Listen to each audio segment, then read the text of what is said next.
सबसे पहले तो इंट्रोडक्शन हम देख चुके हैं कि धरती की शुरुआत कैसे हुई, पृथ्वी किस प्रकार से बनी थी.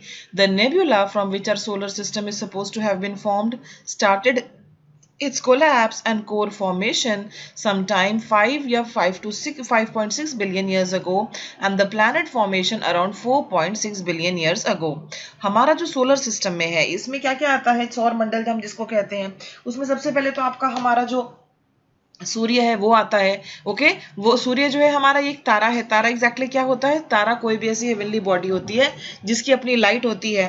जैसे धरती है, धरती एक ग्रह है क्योंकि उसकी अपनी लाइट नहीं है, लेकिन हमारा जो सन है वो एक स्टार है. तो सोलर सिस्टम में प्लैनेट्स आते हैं, सैटेलाइट्स आते हैं, मिलियंस ऑफ स्मॉलर बॉडीज आते हैं जिसमें कि आपके छोटे छोटे क्षुद्र ग्रह हैं, एस्ट्रॉइड्स हैं, मीटेरॉइड्स हैं, कॉमेट्स हैं and huge quantity of dust, grains and gases. ये सभी जो हैं ये मिलकर बनाते हैं सोलर सिस्टम.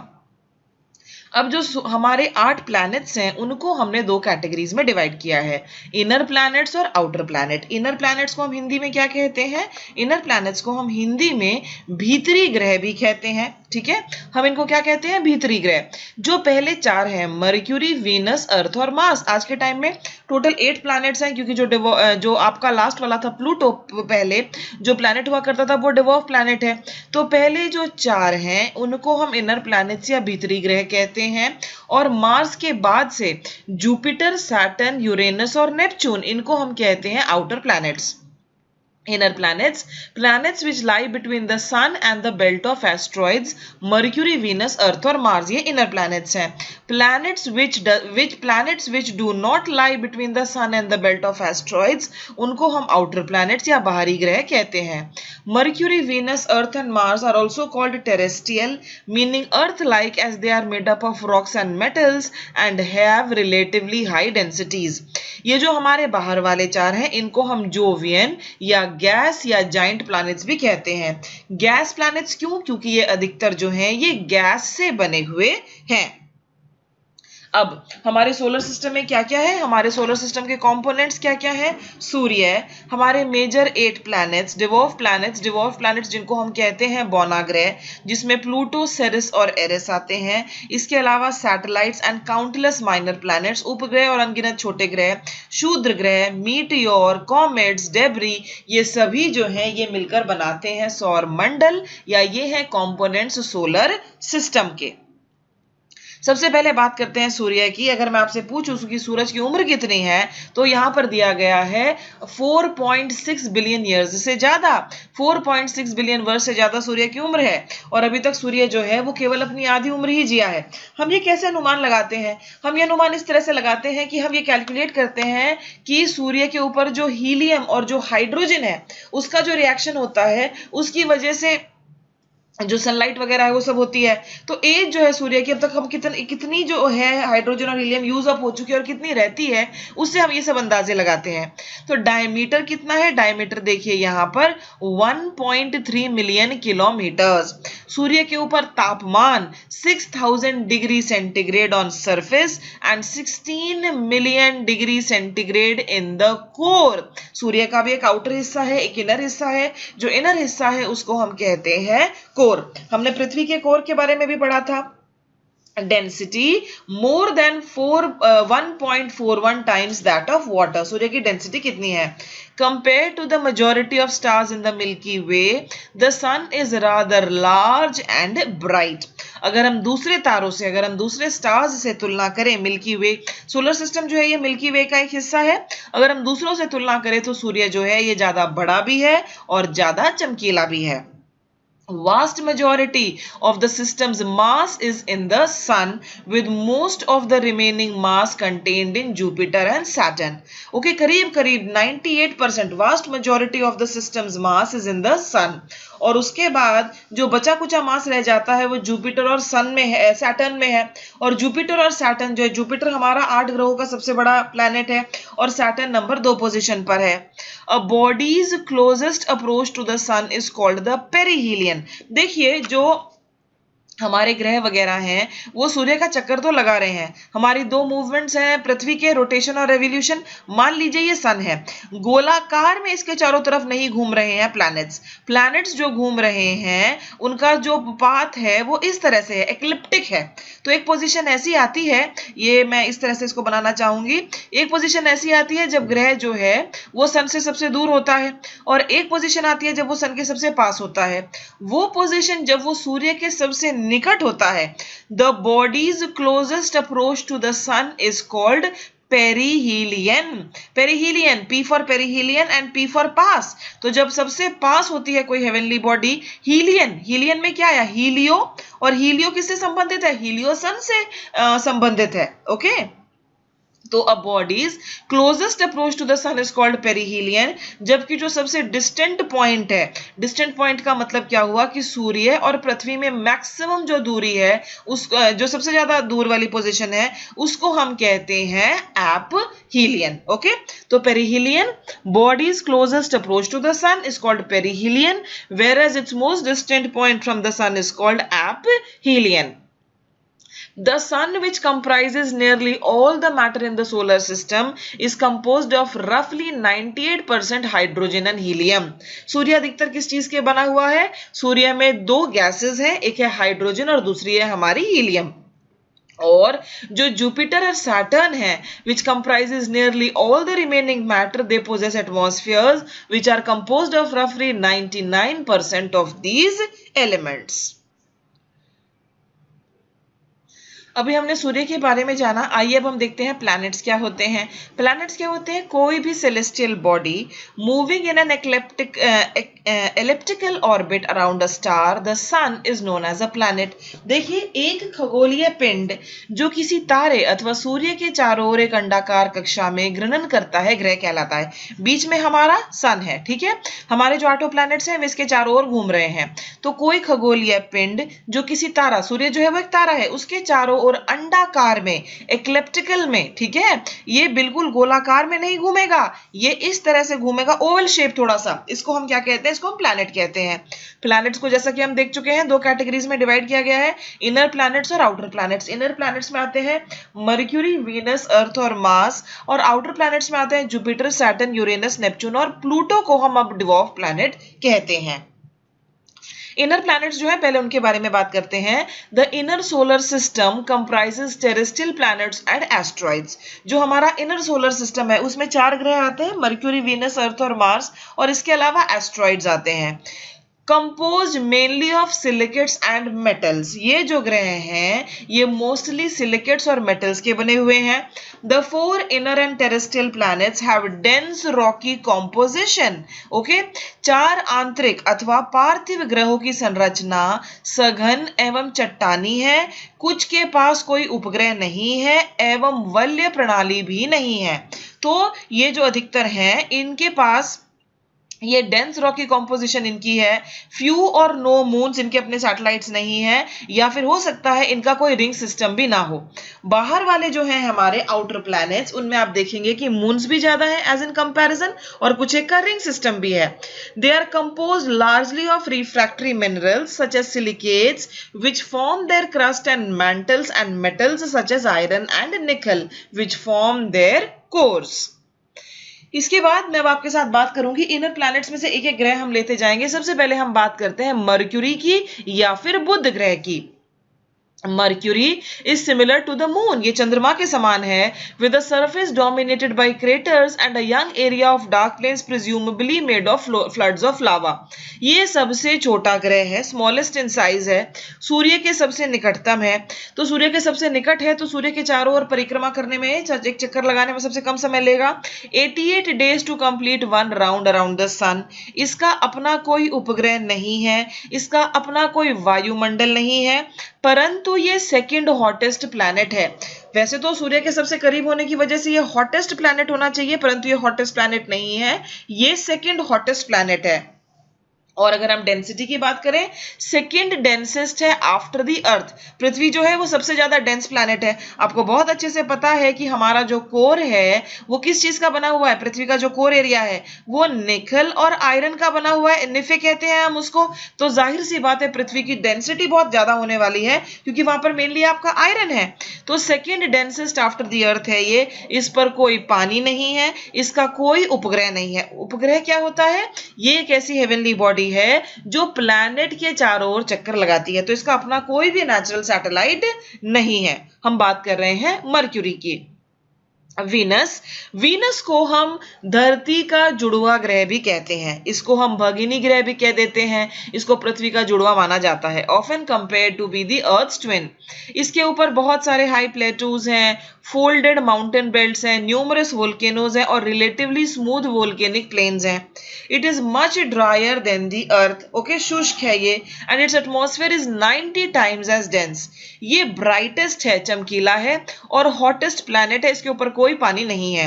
हॉटेस्ट क्यों है ये? क्योंकि इसके ऊपर कार्बन डाइऑक्साइड गैस है, इसका जो एटमॉस्फेयर है उसमें करीबन आपका 95% जो है कार्बन डाइऑक्साइड है, और आपको बहुत अच्छे से पता है कि कार्बन डाइऑक्साइड जो है वो एक ग्रीन हाउस गैस है, वो अपने अंदर हीट एनर्जी को अब्सॉर्ब करती है, इस वजह से ये सबसे गर्म ग्रह है।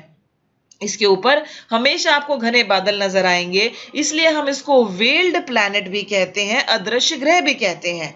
इसको मॉर्निंग स्टार और इवनिंग स्टार कहते हैं क्योंकि सुबह के समय भोर का तारा और शाम के समय ओके ये नजर आता है। ओके, इसको हम भोर का तारा भी कहते हैं और इसको संध्या का तारा भी कहते हैं।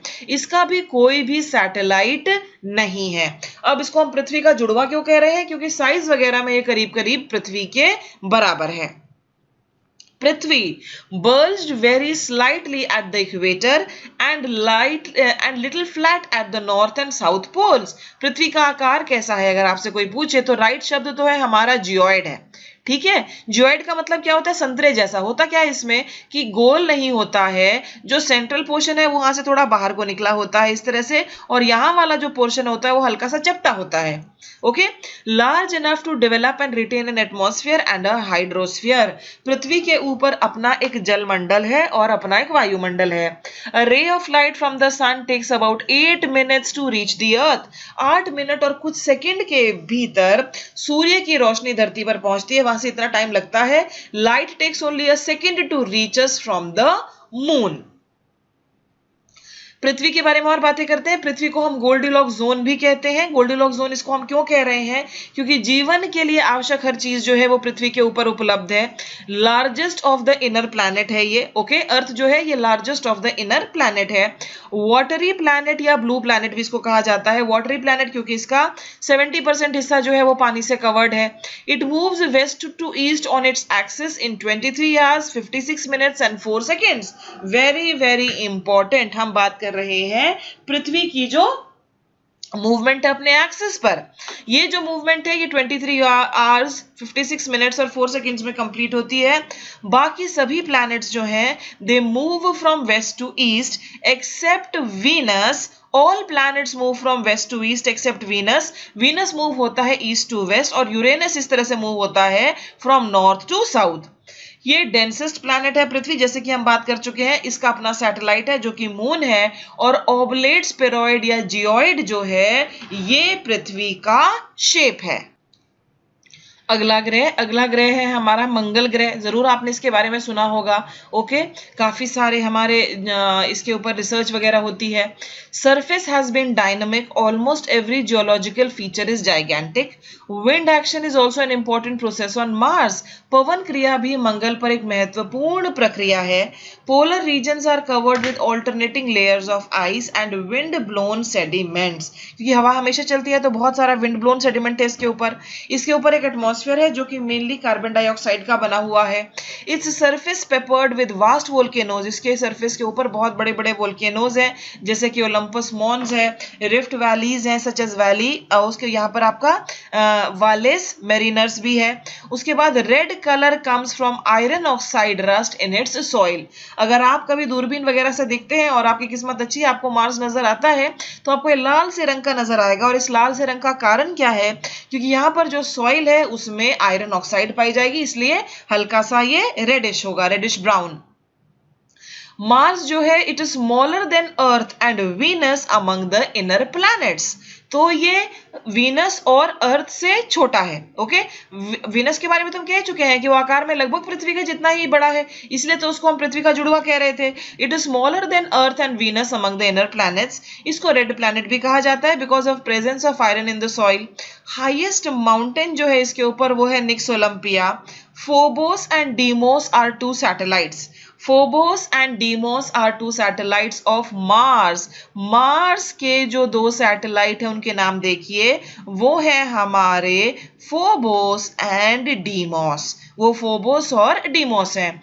इसका जो रोटेशन टाइम है, मार्स जो है, मार्स का रोटेशन टाइम और पृथ्वी का रोटेशन टाइम, हमने देखा भी पृथ्वी का रोटेशन टाइम जो था वो 23 आवर्स कुछ मिनट्स और कुछ सेकंड था।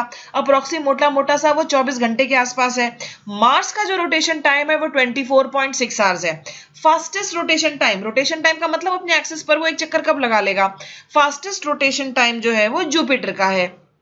Recent explorations have thrown light on the possibility of life on Mars.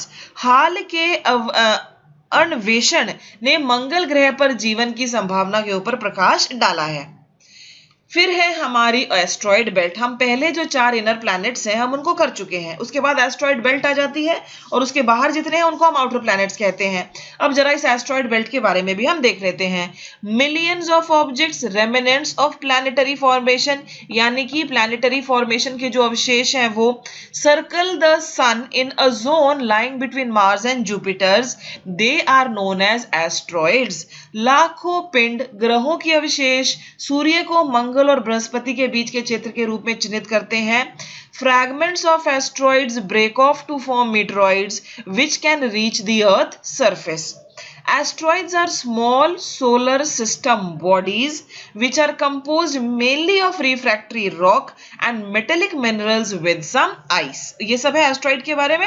Asteroids are small solar system bodies, ये छोटी बॉडीज हैं, मोस्टली ये रॉक वगैरह की बनी हुई है आपकी, ओके, एंड मेटेलिक मिनरल्स की बनी हुई है, कुछ में इनकी आइस है। और ये मार्स और जुपिटर, देखिए ये बीच में सन है, सन के बाद यहाँ मर्क्यूरी है, फिर यहाँ वीनस, मर्क्यूरी वीनस, फिर अर्थ, ओके, फिर यहाँ पर मार्स है, ये सभी अपना अपना चक्कर लगा रहे हैं, ओके। और उसके बाद आपका यहाँ पर जुपिटर आ जाता है। तो जुपिटर और मार्स के बीच में यहाँ पर आपको मिलेंगे एस्ट्रॉइड्स, ओके। इनको हम क्या कहते हैं? एस्ट्रॉइड्स। जुपिटर, जुपिटर जो है largest planet of the solar system है। थिन एटमॉस्फेयर है इसके ऊपर, हाइड्रोजन, हीलियम, मीथेन और अमोनिया का। It reflects 3 times more energy than what it receives from the sun. Interesting information देखिए इसके बारे में कि सूरज इसको क्या देगा, ये सूरज को उससे 3 गुना ज्यादा दे देता है।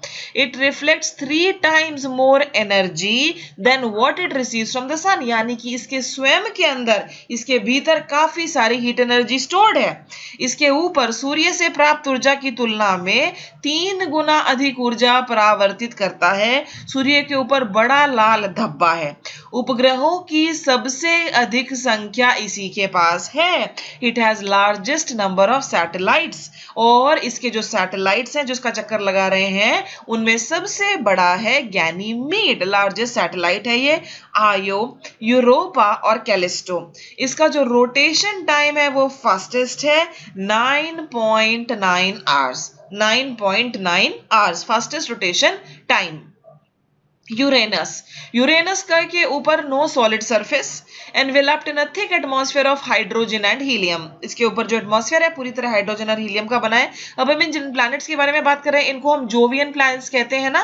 तो जोवियन प्लैनेट्स ये अधिकतर जो है हमारे ये गैशियस हैं। गैशियस का मतलब है पूरी तरह से गैस से निर्मित। In contrast to all other planets in the solar system, it is tipped and spun on its sides, then its axis of rotation lies nearly the plane of the orbit. Neptune, Neptune जो है, हम Jupiter, Saturn, Uranus और Neptune, ये जो दो है Uranus और Neptune, इनको हम क्या कहते हैं? इनको हम twins of the outer solar system कहते हैं, Uranus and Neptune. It is surrounded by a thick atmosphere of hydrogen, helium and methane. ये ग्रीनिश प्लैनेट है। ग्रीनिश इसलिए क्योंकि इसके ऊपर मीथेन गैस पाई जाती है।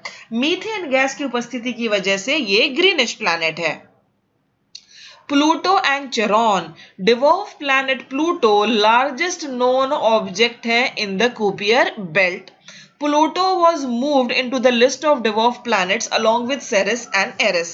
देखिए पहले प्लूटो भी एक ग्रह हुआ करता था, मुझे याद है जब मैं स्कूल जाती थी तो प्लूटो भी एक ग्रह हुआ करता था, और थर्ड स्टैंडर्ड में हमें पहली बार ये चैप्टर पढ़ाया गया था सोलर सिस्टम के बारे में, और सबसे मुश्किल काम था उस टाइम 9 के 9 ये जो ग्रह थे, mercury, Venus, earth, Mars, Jupiter, Saturn, Uranus, Neptune and Pluto, इनका ऑर्डर याद करना। तो उस वक्त शायद उम्र रही होगी 7-8 साल।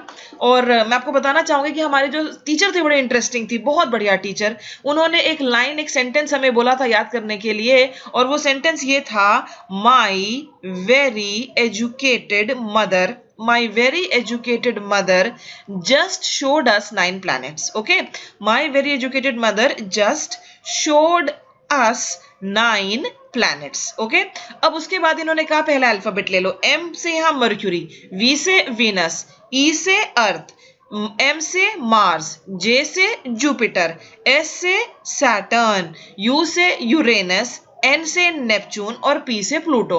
तो इस तरह से इन्होंने हमें 9 ग्रह याद करवाए थे। ओके, चलो इस 9 ग्रह तो उस टाइम याद हो गए, लेकिन अब हम क्या पढ़ते हैं कि प्लूटो जो है वो प्लैनेट नहीं रहा।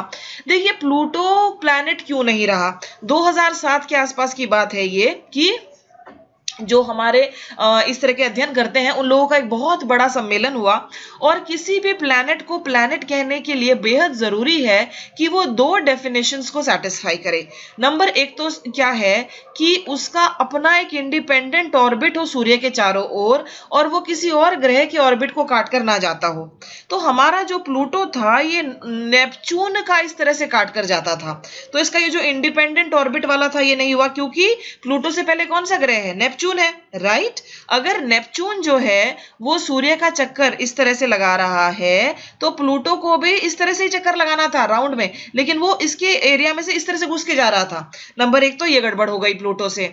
नंबर 2 क्या है कि प्लूटो का जो साइज है वो पृथ्वी के मून से भी छोटा है, राइट।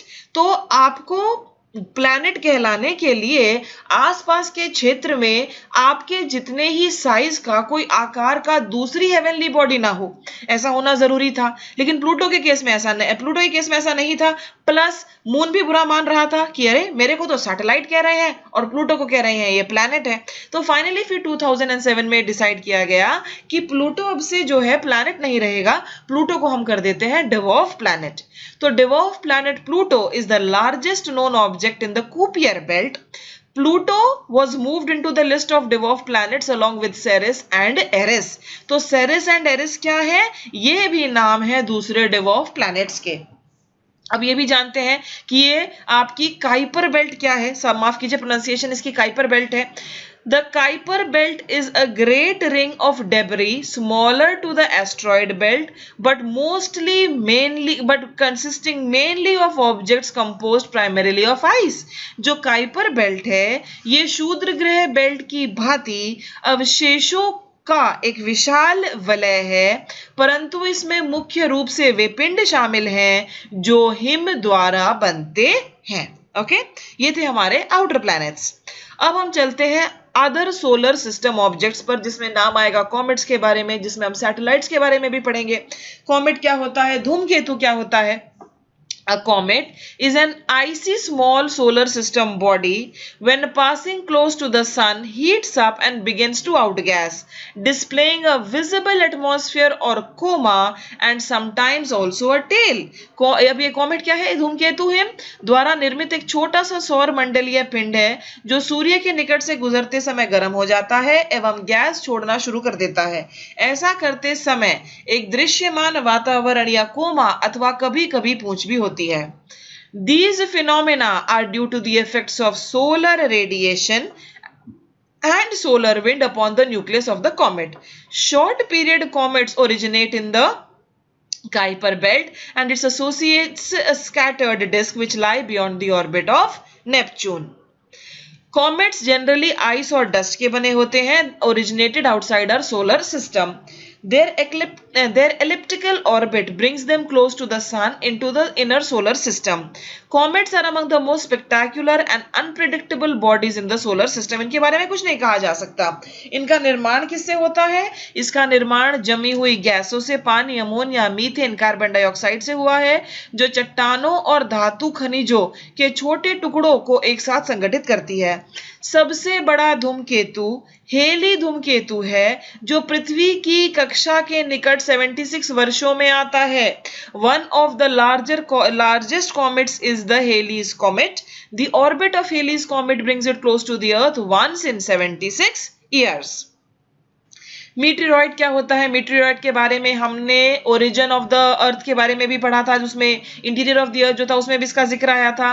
क्षुद्र ग्रह या धूमकेतु या बाहरी अंतरिक्ष से उत्पन्न होने वाला कोई भी ठोस अवशेष जो पृथ्वी, चंद्रमा या सौर मंडल के किसी अन्य ग्रह पर आ गिरते हैं। कोई भी solid debris originating from asteroids और कॉमेट्स और फ्रॉम आउटर स्पेस जो which fall on the earth, the moon और another planet in the solar system, उसको हम मीटियोरॉइड कहते हैं। मीटियोर क्या है? मीटियोर को हम हिंदी में कहते हैं उल्का।